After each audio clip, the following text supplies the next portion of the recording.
Hi ಎಲ್ಲೋ ಎಲ್ರಿಗೂ ನಮಸ್ಕಾರ. ಇನ್ನೂ ನನ್ನ ಚಾನಲ್ನ ಸಬ್ಸ್ಕ್ರೈಬ್ ಮಾಡಿಲ್ಲ ಅಂದರೆ please subscribe my YouTube channel.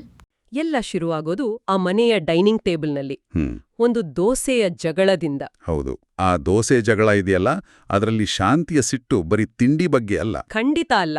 ಸೊಸೆ ಗೋಧಿ ದೋಸೆ ಮಾಡಿದ್ದಕ್ಕೆ ಶುಗರ್ ಇರೋರು ತಿನ್ಬೇಕು ಅಂತ ಯಾರೋ ಹೇಳಿದ್ದು ಅವರಿಗೆ. ಸಹಿಸೋಕೆ ಆಗಲ್ಲ. ಹೌದು, ಅವರ ಅಧಿಕಾರಕ್ಕೆ ಯಾರೋ ಚಾಲೆಂಜ್ ಮಾಡಿದ ಹಾಗೆ ಫೀಲ್ ಆಗುತ್ತೆ. ನನಗೇನು ಶುಗರ್ ಇಲ್ಲ, ನನ್ನ ಹೆಸರಲ್ಲೇ ಸಕ್ಕರೆ ಬೈಲು ಅಂತ ಇದೆ ಅನ್ನೋ ಮಾತು. ಅದು ಬರೀ ಹೆಮ್ಮೆ ಅಲ್ಲ, ಅದೊಂದು ರೀತಿಯ ವಾರ್ನಿಂಗ್. ಎಕ್ಸಾಕ್ಟ್ಲಿ, ನನಗೆ ಬುದ್ಧಿ ಹೇಳೋ ಸಾಹಸ ಮಾಡಬೇಡಿ ಅಂತ ಇಡೀ ಕುಟುಂಬಕ್ಕೆ ಹೇಳಿದ ಹಾಗೆ. ಹೌದು. ಅದೇ ಹೊತ್ತಿಗೆ ಶ್ರುತಿ ಜಗತ್ತಲ್ಲಿ 10% ಜನರಿಗೆ ಶುಗರ್ ಇದೆ, ಅವರೆಲ್ಲ ಕೆಟ್ಟವರಾ ಅಂತ ಕೇಳ್ತಾಳೆ. ಅದು ಬೆಂಕಿಗೆ ತುಪ್ಪ ಸುರಿದ ಹಾಗೆ ಆಗತ್ತೆ. ಶಾಂತಿಗೆ ತನ್ನನ್ನು ಸಾಮಾನ್ಯ ಜನರ ಜೊತೆ ಹೋಲಿಸೋದನ್ನು ಸಹಿಸೋಕಾಗಲ್ಲ. ಆದರೆ ಇದೇ ಸಮಯದಲ್ಲಿ ಇನ್ನೊಂದು ನಿಗೂಢ ವಿಷಯ ಕೂಡ ಚರ್ಚೆಯಾಗ್ತಿರುತ್ತೆ. ಆ ಕೆಂಪು ಸೀರೆ. ಹೌದು, ಮನೋಜ್ ಮತ್ತು ರೋಹಿಣಿ ಶಾಂತಿ ಕೆಂಪು ಸೀರೆ ಉಟ್ಟಿಲ್ಲ ಅಂತ ಪಿಸುಗುಟ್ಟುತ್ತಿರ್ತಾರೆ. ಅದು ಕೇವಲ ಒಂದು ಬಟ್ಟೆಯ ವಿಷಯದ ಹಾಗೆ ಕಾಣ್ತಿಲ್ಲ ಅಲ್ವಾ? ವೇಟ್ ಮಾಡಿ ನೋಡೋಣ ಅಂತ ರೋಹಿಣಿ ಹೇಳೋ ರೀತಿಯಲ್ಲೇ ಒಂದು ಪ್ಲಾನ್ ಇರೋದು ಗೊತ್ತಾಗುತ್ತೆ. ಇರ್ಬೋದು. ಬಹುಶಃ ಅದು ರೋಹಿಣಿಗೆ ಗೊತ್ತಿರೋ ಶಾಂತಿಯ ಒಂದು ವೀಕ್ ಪಾಯಿಂಟ್ ಇರ್ಬೋದು. ಯಾವತ್ತೋ ಕೆಂಪು ಸೀರೆ ಉಡಲ್ವೋ ಆವತ್ತು ಶಾಂತಿಯ ಕಂಟ್ರೋಲ್ ಕಡಿಮೆ ಆಗುತ್ತೆ ಅನ್ನೋ ಥರ ನಂಬಿಕೆ ಇರ್ಬೋದೇನೋ, ಅಥವಾ ಆ ಸೀರೆ ಉಡದಂತೆ ಮಾಡಿ ಅವಳ ಮಾನಸಿಕ ಸ್ಥೈರ್ಯವನ್ನು ಕುಗ್ಗಿಸೋದೇ ಅವರ ಪ್ಲಾನ್ ಆಗಿರಬಹುದು. ಸದ್ಯಕ್ಕೆ ಅದೊಂದು ಕುತೂಹಲಕಾರಿ ಎಳೆ. ಸೊ ಆ ತಿಂಡಿ ಟೇಬಲ್ನಲ್ಲಿ ಶಾಂತಿ ತಾನೇ ಬಾಸ್ ಅಂತ ತೋರ್ಸ್ಕೊಳ್ತಾರೆ. ಆದ್ರೆ ಕೆಲವೇ ಕ್ಷಣಗಳಲ್ಲಿ ಅವರ ಆ ಅಧಿಕಾರ, ಅಹಂ ಎಲ್ಲವೂ ಪುಡಿಪುಡಿಯಾಗುತ್ತೆ. ಹೌದು, ಒಂದು ವಿಚಿತ್ರ ನಗುವಿನ ಶಬ್ದದೊಂದಿಗೆ. ಆ ಯಮನ ಎಂಟ್ರಿ, ಇಡೀ ಆಟವೇ ಬದಲಾಗುತ್ತೆ ಅಲ್ಲಿ. ನಿಜ. ಮನೆಯವರೆಲ್ಲರೂ ಆಶ್ಚರ್ಯ, ಆಘಾತದಿಂದ ನೋಡ್ತಿದ್ರೆ ರೋಹಿಣಿ ಮಾತ್ರ ಶಾಂತಿಯ ಮುಖವನ್ನೇ ಗಮನಿಸ್ತಿರ್ತಾಳೆ. ಹೌದು, ಅವಳ ಕಣ್ಣಲ್ಲಿ ಭಯಕ್ಕಿಂತ ಹೆಚ್ಚಾಗಿ ತನ್ನ ಪ್ಲಾನ್ ವರ್ಕ್ ಆಗ್ತಿದ್ಯಾ ಇಲ್ವಾ ಅನ್ನೋ ಲೆಕ್ಕಾಚಾರ ಕಾಣಿಸುತ್ತೆ. ಶಾಂತಿಯ ಪ್ರತಿಕ್ರಿಯೆ ನೋಡಿದ್ರೆ ನಿಜಕ್ಕೂ ಪಾಪ ಅನಿಸ್ತಾ ಇದೆ. ನಡುಗ್ತಾ ಯಾರು ನೀನು ಅಂತ ಕೇಳ್ತಾರೆ.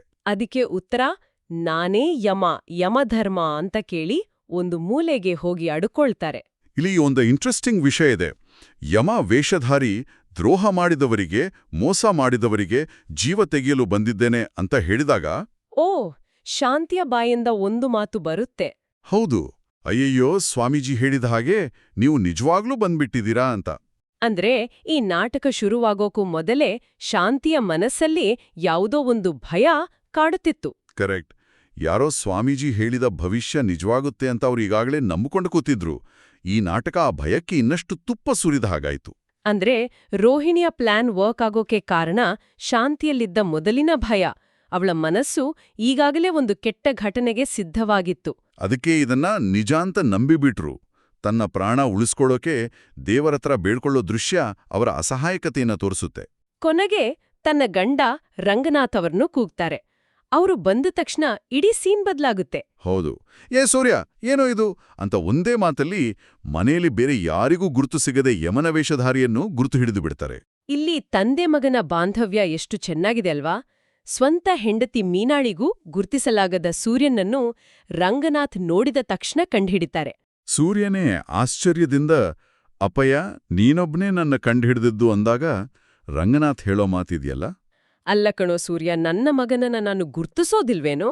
ಆ ಮಾತು ಅವರ ಪ್ರೀತಿಯ ಆಳವನ್ನು ತೋರ್ಸುತ್ತೆ. ಆಮೇಲೆ ಸೂರ್ಯ ಕಾಣ ಹೇಳೋದು ಇನ್ನೂ ಕಾಮಿಡಿ. ಯಾವುದೋ ಟಿವಿ ಸೀರಿಯಲ್ ಶೂಟಿಂಗ್ನಲ್ಲಿ ಡೈಲಾಗ್ ಹೇಳ್ಕೊಟ್ಟಿದ್ದಕ್ಕೆ ಅವರು ಖುಷಿಯಾಗಿ ಈ ವೇಷ ಹಾಕಿ 2,000 ರೂಪಾಯಿ ಕೊಟ್ರಂತೆ. 2,000 ರೂಪಾಯಿಗೋಸ್ಕರ ಮನೇಲಿ ಇಷ್ಟೆಲ್ಲ ಡ್ರಾಮಾ. ಅವನಿಗೆ ಆಕ್ಟಿಂಗ್ ಚಾನ್ಸ್ ಸಿಕ್ಕಿದ್ರೆ ಇನ್ನೇನಾಗುತ್ತೋ ಏನೋ. ಆದ್ರೆ ಅದು ತಮಾಷೆಯಾಗಿ ಕಂಡ್ರೂ ಈ ಘಟನೆಯಿಂದ ಶಾಂತಿಗಾದ ಆಘಾತ ಸಾಮಾನ್ಯದಲ್ಲ. ಖಂಡಿತ. ಸ್ವಲ್ಪದರಲ್ಲೇ ನನಗೆ ಹಾರ್ಟ್ ಅಟ್ಯಾಕ್ ಆಗಿ ಹೋಗುತ್ತಿತ್ತು ಅಂತ ಅವರು ಹೇಳುವಾಗ ಆ ಭಯ ಎಷ್ಟರಮಟ್ಟಿಗಿತ್ತು ಅನ್ನೋದು ಅರ್ಥವಾಗುತ್ತೆ. ಒಂದು ಸಣ್ಣ ತಮಾಷೆ ಒಬ್ಬ ವ್ಯಕ್ತಿಯನ್ನು ಸಾವಿನ ಅಂಚಿಗೆ ಕೊಂಡೊಯ್ಯಬಹುದು. ಹೌದು. ಈ ಘಟನೆ ಆದ್ಮೇಲೆ ಮನೆಯಲ್ಲಿ ಸಣ್ಣ ಸಣ್ಣ ಗುಂಪುಗಳಲ್ಲಿ ಚರ್ಚೆ ಶುರುವಾಗುತ್ತೆ. ರೋಹಿಣಿ ಮತ್ತು ಮನೋಜ್ ಮಾತಾಡ್ಕೊಳ್ಳುವಾಗ ರೋಹಿಣಿ ಖುಷಿಯಲ್ಲಿರ್ತಾಳೆ, ಅತ್ತೆ ಯಾವ ರೀತಿ ಭಯ ಬಿದ್ದಿದ್ದಾರೆ ನೋಡುವಂತ. ಆದ್ರೆ ಮನೋಜ್ಗೆ ಮಾತ್ರ ಅಮ್ಮ ಇನ್ನೂ ತೆಂಪು ಸೀರೆ ಉಟ್ಟಿಲ್ವವಲ್ಲ ಅನ್ನೋ ಚಿಂತೆ. ಅವನಿಗದೇ ಮುಖ್ಯ. ಇದು ಅವರ ಉದ್ದೇಶಗಳನ್ನು ಸ್ಪಷ್ಟಪಡಿಸುತ್ತೆ. ಶಾಂತಿಗೆ ಭಯ ಹುಟ್ಟಿಸೋದು ರೋಹಿಣಿಯ ಗುರಿ. ಅದು ಯಶಸ್ವಿಯಾಗಿದೆ. ಆದ್ರೆ ಮನೋಜ್ಗೆ ಕೆಂಪು ಸೀರೆಯ ವಿಷಯವೇ ಮುಖ್ಯ. ಅಂದ್ರೆ ಈ ನಾಟಕದ ಹಿಂದೆ ಇನ್ನೂ ದೊಡ್ಡ ಪ್ಲಾನ್ ಇದೆ. ಇದು ಕೇವಲ ಮೊದಲ ಹೆಜ್ಜೆ ಅಷ್ಟೇ. ಇನ್ನೊಂದ್ ಕಡೆ ಸೂರ್ಯ ಮತ್ತು ಅವನ ಹೆಂಡತಿ ಮೀನಾ ನಡುವಿನ ಸಂಭಾಷಣೆ. ಅದು ನನಗೆ ಬಹಳ ಮುಖ್ಯ ಅನಿಸ್ತು. ಹೌದು, ಮೀನಾ ಪಾತ್ರ ಇಲ್ಲಿ ಕಥೆಯ ನೈತಿಕ ದಿಕ್ಸೂಚಿ ಥರ ಕೆಲಸ ಮಾಡುತ್ತೆ. ಒಬ್ಬ ತಂದೆಯಾಗಿ ಮಕ್ಕಳ ಜಗಳವನ್ನು ಯಾರೂ ಇಷ್ಟಪಡುವುದಿಲ್ಲ ಅಂತ ಅವಳು ಹೇಳುವಾಗ ಸೂರ್ಯನ ಅಹಂಕಾರಕ್ಕೆ ಒಂದು ಪೆಟ್ಟು ಕೊಡ್ತಾಳೆ. ರಂಗನಾಥರ ನೋವಿನ ಬಗ್ಗೆ ಯೋಚಿಸುವಂತೆ ಮಾಡ್ತಾಳೆ. ಅದೇ ಸಂಭಾಷಣೆಯಲ್ಲಿ ಸೂರ್ಯನ ಇನ್ನೊಂದು ಮುಖ ಕೂಡ ಬಯಲಾಗತ್ತೆ.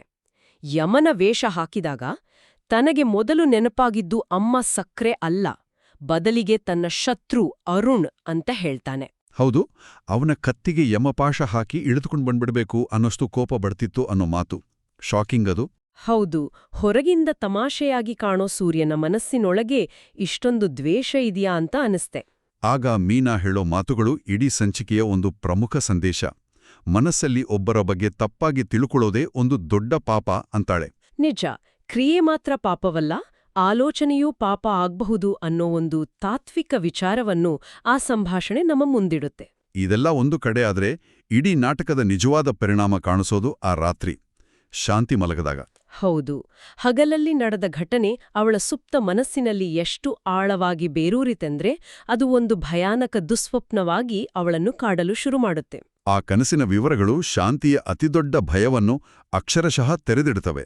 ಆ ಕನಸಿನ ದೃಶ್ಯವಂತೂ ಅಬ್ಬಬ್ಬ, ಶಾಂತಿಯ ಜಾಗದಲ್ಲಿ ಯಾರೇ ಇದ್ದಿದ್ರೂ ಬೆಚ್ಚಿ ಬೀಳ್ತಿದ್ರು.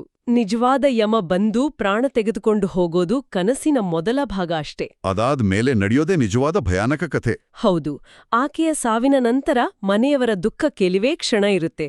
ತಕ್ಷಣವೇ ಸೂರ್ಯ ಮತ್ತು ಕೇಶವ್ ಸೇರಿ ಒಂಟಿಯಾದ ತಂದೆ ರಂಗನಾಥ್ಗೆ ಮತ್ತೊಂದು ಮದುವೆ ಮಾಡಿಸಲು ನಿರ್ಧರಿಸ್ತಾರೆ. ಇದು ಶಾಂತಿಯ ಮೊದಲ ಭಯದ ಅನಾವರಣ. ಅಷ್ಟೇ ಅಲ್ಲ, ಹೊಸ ಮಹಿಳೆಯನ್ನು ಮನೆಗೆ ಕರೆತಂದಾಗ ರವಿ ಮತ್ತು Shruti welcome to the family, new ಅತ್ತೆ ಅಂತ ಖುಷಿಯಿಂದ ಸ್ವಾಗತಿಸ್ತಾರೆ. ಮೊದಲು ವಿರೋಧಿಸಿದ ಮನೋಜ್ ಕೂಡ ರೋಹಿಣಿ ಸಮಾಧಾನ ಮಾಡಿದ ಮೇಲೆ ನೀವೇ ನಮ್ಮಮ್ಮ ಅಂತ ಒಪ್ಕೊಂಡ್ಬಿಡ್ತಾನೆ. ಅಂದ್ರೆ ತನ್ನ ಮಕ್ಕಳು ಕೂಡ ತನ್ನನ್ನು ಎಷ್ಟು ಬೇಗ ಮರೀತಾರೆ ಅನ್ನೋ ಆತಂಕ. ಕನಸಿನ ಕ್ಲೈಮ್ಯಾಕ್ಸ್ ಅತ್ಯಂತ ಕ್ರೂರವಾಗಿದೆ. ಶಾಂತಿಯ ಫೋಟೋದ ಮುಂದೆಯೇ ನಿಂತು ರಂಗನಾಥ್ ಆ ಹೊಸ ಮಹಿಳೆಗೆ ತಾಳಿ ಕಟ್ತಾರೆ. ತನ್ನ ಅಸ್ತಿತ್ವದ ಕುರುಹಿನ ಮುಂದೆಯೇ ತನ್ನ ಸ್ಥಾನವನ್ನು ಇನ್ನೊಬ್ಬರು ಅಧಿಕೃತವಾಗಿ ಪಡೆದುಕೊಳ್ಳುವುದನ್ನು ನೋಡ್ಬೇಕಾಗಿ ಬರುತ್ತೆ. ಈ ಕನಸು ಇದು ಕೇವಲ ಕನಸಲ್ಲ, ಇದು ಶಾಂತಿಯ ಆಳದಲ್ಲಿರುವ ಅಭದ್ರತೆ, ಭಯ, ಆತಂಕ ಎಲ್ಲದರ ಪ್ರತಿಬಿಂಬ. ಹೌದು, ಇದನ್ನೇ ಮನಃಶಾಸ್ತ್ರದಲ್ಲಿ ಫಿಯರ್ ಆಫ್ ಇರೇಜರ್ ಅಥವಾ ಅಸ್ತಿತ್ವದ ಭಯ ಅಂತ ಕರೆಯಬಹುದು. ಅವಳಿಗೆ ಸಾವಿನ ಭಯಕ್ಕಿಂತ ತಾನು ಸತ್ತ ಮೇಲೆ ತನ್ನ ಕುರುಹೇ ಇಲ್ಲದಂತೆ ಅಳಿಸಿ ಹೋಗ್ತೇನೆ ಅನ್ನೋ ಭಯವೇ ಹೆಚ್ಚು ಕಾಡುತ್ತಿದೆ. ಕರೆಕ್ಟ್. ತಾನು ಕಟ್ಟಿದ ಸಾಮ್ರಾಜ್ಯ, ತಾನು ಹಾಕಿದ ನಿಯಮಗಳು, ಕುಟುಂಬದ ಮೇಲಿನ ತನ್ನ ಹಿಡಿತ ಎಲ್ಲವೂ ತನ್ನ ಸಾವಿನೊಂದಿಗೆ ಅಂತ್ಯವಾಗುತ್ತೆ ಅನ್ನೋ ಭಯ. ರಂಗನಾಥ್ ತಾಳಿ ಕಟ್ಟುವ ದೃಶ್ಯವನ್ನು ಕಂಡು ಶಾಂತಿ ಕಟ್ಟಬೇಡಿ ಕಟ್ಟಬೇಡಿ ಎಂದು ಕಿರುಚುತ್ತಾ ನಿದ್ದೆಯಿಂದ ಬೆಚ್ಚಿಬೀಳುತ್ತಾಳೆ.